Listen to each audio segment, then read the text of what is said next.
Assim como foi nos dias de Noé, será também nos dias do Filho do Homem.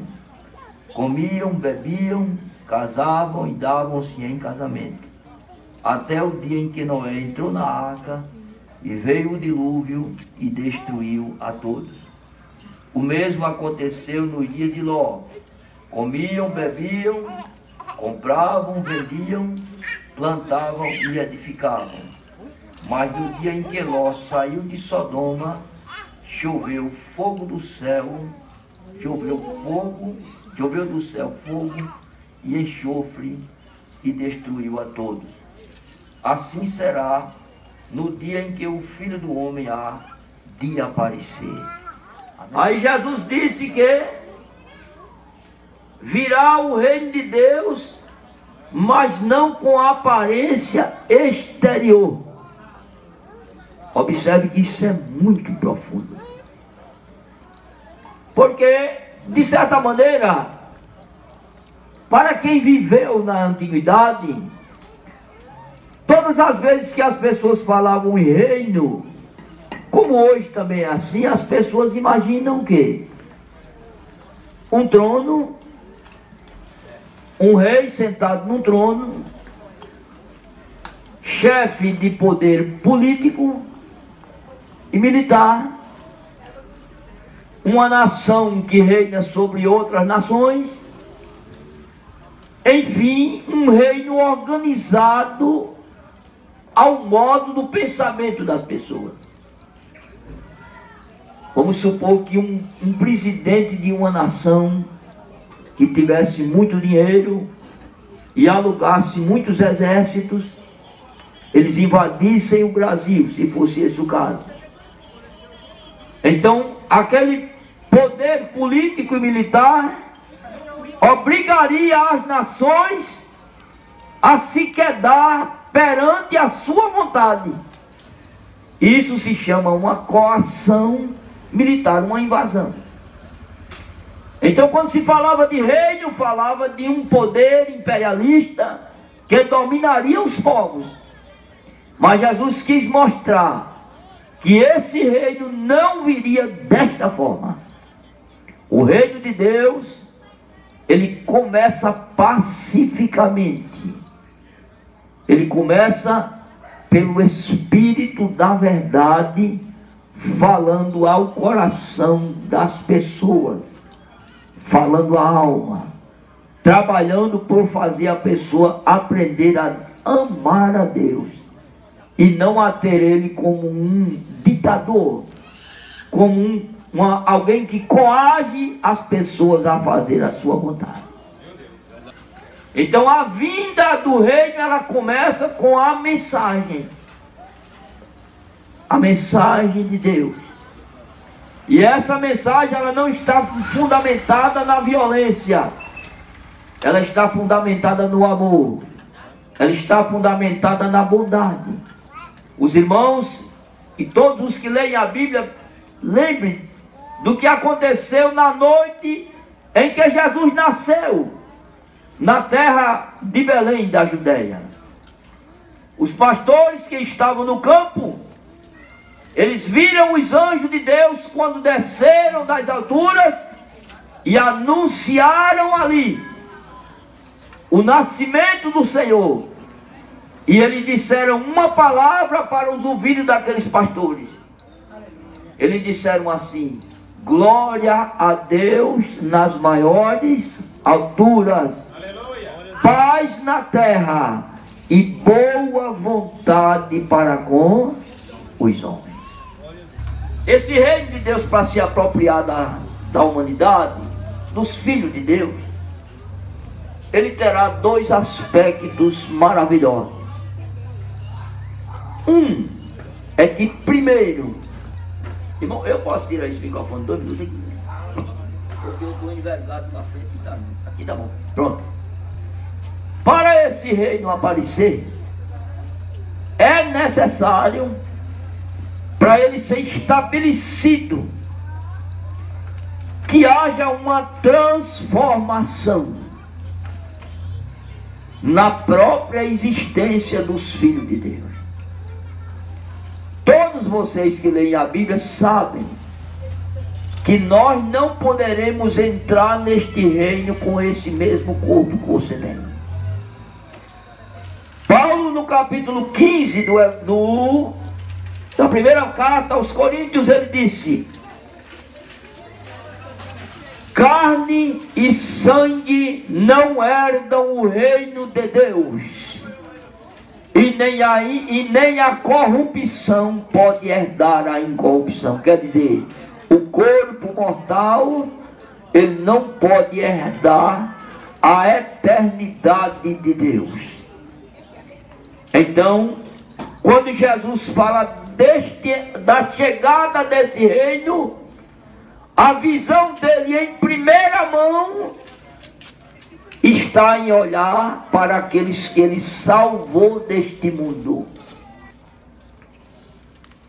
E Jesus veio para mostrar que esse reino de Deus, quando ele vier, primeiramente no âmbito da igreja, dos que Jesus salvou de toda a terra, de todas as tribos e línguas e povos e nações, esse povo ele terá que ser transportado para a eternidade de Deus.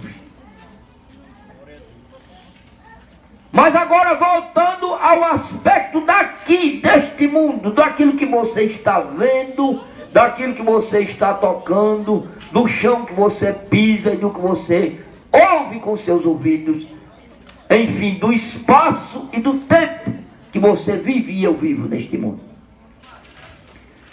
Qual será o aspecto desta visão de quando o reino de Deus aparecer e como será o estado em que estará esse mundo neste momento? É aí onde ele vai falar na história de Noé. Todos nós sabemos que Noé, ainda que ele não tivesse dito uma palavra, aquela arca era um sinal condenatório ao mundo. Por quê? A Bíblia nos informa que naquela época não chovia, mas um vapor saía da terra e regava a terra. Aquilo dava toda a condição de vida necessária.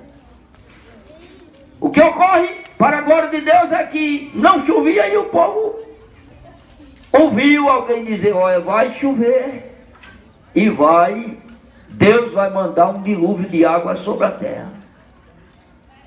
Aí o povo não acreditava naquilo. E se nós formos pensar e dizer: mas será que isso não é uma história ilusória dos crentes? Será que isso não é uma coisa fictícia, inventada pelos povos do passado? Só que não tem como ser, sabe por quê? Porque quando nós estudamos uma matéria chamada arqueologia, a arqueologia ela vai cavar o passado e ela vai bater em cima de várias cidades antediluvianas.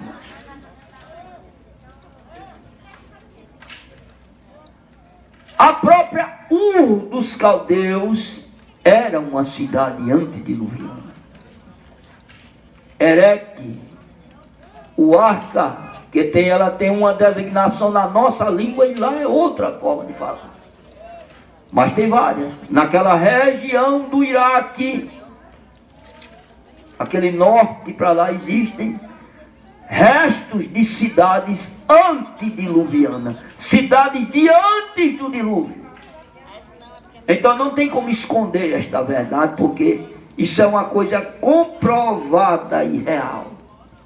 Vamos dizer outra, porque alguém pode dizer: o dilúvio não foi universal, o dilúvio foi apenas local. Outra mentira. Porque a pergunta é muito simples, é muito clara. Como é que nós vamos encontrar conchas marinhas em cima de altos montes e longe do mar? Como é que pode uma coisa dessa? Como foi que aquela concha saiu das águas, andou por vários quilômetros de distância e foi se colocar lá em cima de um monte? Isso não tem como. É porque houve uma inundação geral que tomou conta da terra. Aí o mestre falou sobre Noé, sem pararmos nesse ponto por causa do tempo, e falou sobre o dia em que Noé entrou na arca. Aí ele disse: comiam, bebiam, compravam, vendiam, plantavam e edificavam. Isso na época de Ló. Na época de Noé ele disse: comiam, bebiam, casavam e davam-se em casamento. Então ele juntou os dois acontecimentos em uma forma de mostrar que as pessoas não tinham disposição para o arrependimento, para acreditar na mensagem de Deus. É como hoje, sempre que o mundo ouve a palavra, tem aquelas pessoas que desprezam. Eu digo a vocês, sabe por quê? Todo mundo aqui nessa rua, eu acredito, pelo menos a maioria seja brasileiro, nasceu do Brasil. Até um tempo deste, as constituições que eram escritas no nosso Brasil, os ministros juravam fidelidade à Constituição com a mão em cima da Bíblia. A Bíblia hoje ela não é aceita em muitas repartições públicas. Não é mais aceita a Bíblia. Veja que a coisa mudou. O mundo ele está em um aspecto de apostasia aberta. É guerra contra Deus e contra a fé.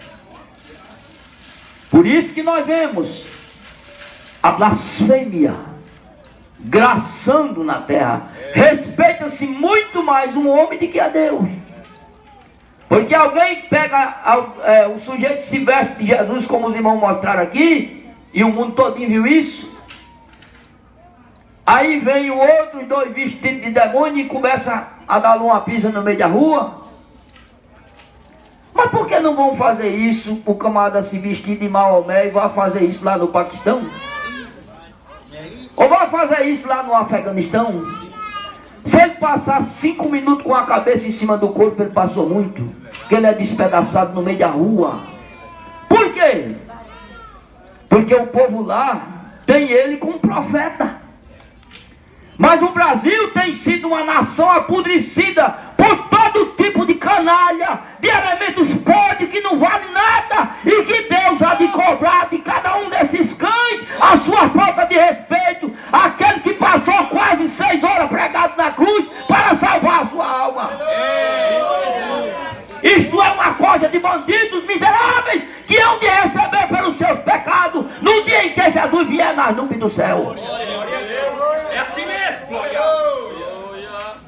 Isso é uma coisa maligna e miserável. Não se respeitar a fé, nem dos crentes, nem dos católicos, nem das testemunhas de Jeová, e nem sequer de religião nenhuma cristã ou pretensamente cristã. É uma falta maligna se faltar com respeito a essas vidas.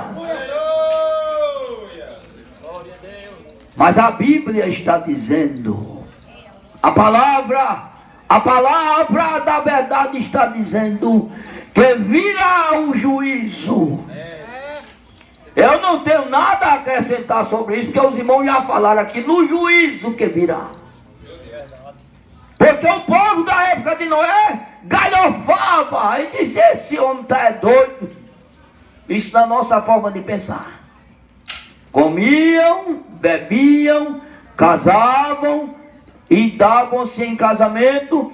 Na época de Sodoma, parece que casamento lá parece que não tinha muito valor não.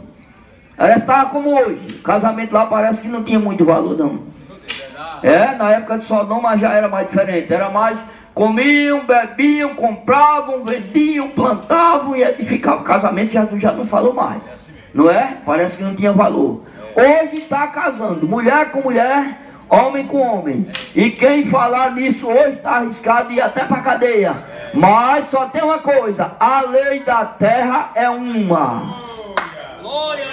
É uma lei. Uma lei feita por alguém. Mas a lei do céu é a que vai prevalecer naquele dia. A lei do céu, ela vai prevalecer. A lei do céu, ela vai prevalecer. Aí a Bíblia vai dizer: no dia em que que Noé entrou na arca, aí começou a chuva. Tome água, tome água, tome água, tome água, tome água. Aí daqui a pouco começou a lagoa emendando com o rio, e rio emendando com o mar, e as águas só.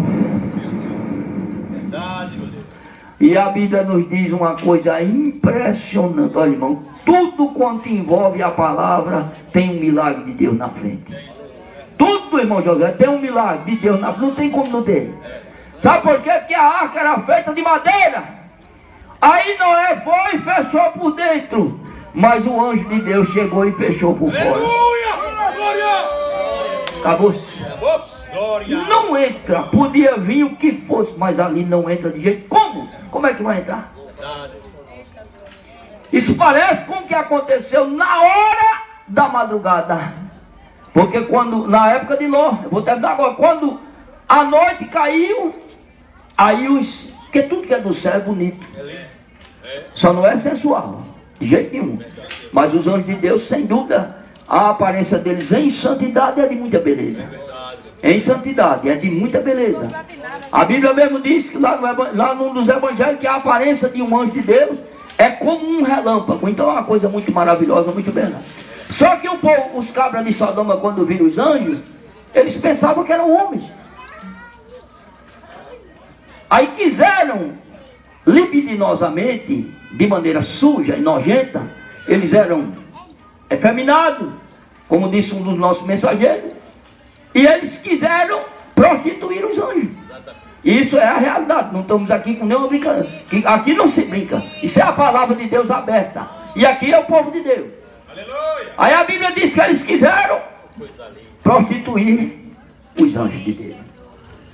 Aí a Bíblia diz que Ló viu, antes disso acontecer, aí pediu: eu peço a vocês, que eles quiseram, vamos ficar na praça. Irmão, olha, o povo tem que entender que tudo quanto é bom vem de Deus.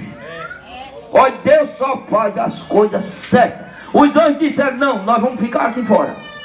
E eles disseram: não, por favor, entre no meu telhado, entre na minha casa. Mas eles insistiram: não, a gente vai ficar aqui fora.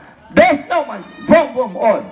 Se ele tivesse deixado os anjos onde estavam, ele teria evitado um grande sofrimento na sua vida. Porque eles estavam sendo vigiados e não sabiam.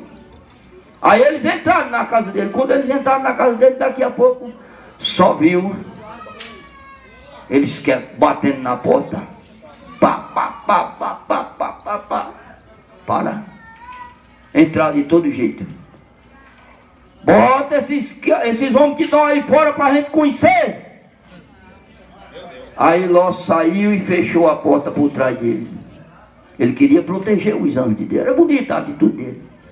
Aí ele fez até uma coisa, que um desespero. Ele disse: olha, eu vou trazer minhas duas filhas e entrego a vocês, mas não mexa com esses homens. Na nossa expressão aqui da Paraíba, não deixa esses homens. Aí quando aquela aflição ia lá: agora nós vamos fazer mais mal a você. Quando eles quiserem pegá-lo, somente o anjo de Deus saiu do lado de fora e pegou a Ló, como quem pega um mulambo velho e puxou. E feriu ele de cegueira. Aí os camaradas ficaram. Verdade, meu Deus, está escrito. Parece ou não parece quando o anjo fechou a porta da arca por fora? Aí lutaram para achar a porta na cara deles e ele não podia ver. E onde é que está ele? Tem como ver. Porque quem cegou eles foi o anjo de Deus. Atrapalhou a visão, ele não tinha como ver de jeito nenhum. Aí apressou e disse: Ló, agora é para desaparecer daqui. Canta, nós fomos enviados para destruir esse lugar. E eu nada posso fazer enquanto você estiver aqui agora. Desapareça daqui. Vai embora daqui ligeiro. Aí correram em cima. Ele foi falar com os genros dele, mas irmão, eles desprezaram ele. Esse homem, tu tá ficando doido. Eu vou sair daqui. Para que um lugar desse? Onde tinha todo tipo de podridão. Aí eu pergunto a vocês, tem diferença do mundo de hoje? Não. Nós estamos ou não dentro de uma Sodoma? Exatamente. Mas há um juiz e o anjo de Deus está escrevendo tudo quanto se passa aqui, tudo, nem que o povo pensa que não, né? Mas ele está escrevendo tudo. Eles estão tomando todo o registro do que se faz na terra. Está tudo preparado para o juízo do trono branco, no qual Jesus será o juiz. Aí a palavra de Deus, como vocês sabem, Ló fugiu. A mulher ficou no caminho porque olhou para trás. E aí vem a palavra de Deus dizendo, lembrai-vos da mulher de Ló. Você quer salvar a sua vida? Você quer salvar a sua alma? Não olhe mais para este mundo, olhe para a Bíblia Sagrada, porque Jesus quer salvar a tua vida. Você quer salvar a sua alma? A Bíblia está te convidando ao arrependimento, porque esta terra ela vai ser queimada. Amém? Eu quero terminar esta simples participação dizendo somente a você: o Senhor Jesus te ama e quer salvar a tua vida. O Senhor Jesus te ama e quer salvar a tua vida. Todo mundo sabe o que aconteceu agora, não tem um mês. Todo mundo sabe. E hoje tudo é na internet. Alguém blasfemou, foi muito. Contra Deus, contra a sua palavra. Daqui a pouco o helicóptero veio descendo. E alguém, para não morrer, pulou do helicóptero, mas não teve jeito. Porque quem diz, quem sabe que a máquina caiu por cima da perna do cabra e não teve jeito, ele morreu e se queimando de fogo. Porque Deus é justo juiz. Estão fazendo do que querem, porque estão se esquecendo de que Deus é o justo juiz. E a palavra diz, não erreis. Deus não se deixa escarnecer. Em outras palavras, quem desrespeitar o nome sagrado vai receber o que o seu pecado merece. Porque Deus, ele não é brincadeira. O povo peca, mas há um juízo de Deus sobre o erro. E eu quero que eu sei relógio, vou falar muito, de dizer, Jesus quer salvar nesta noite a tua alma. Amém. Glória. Aleluia.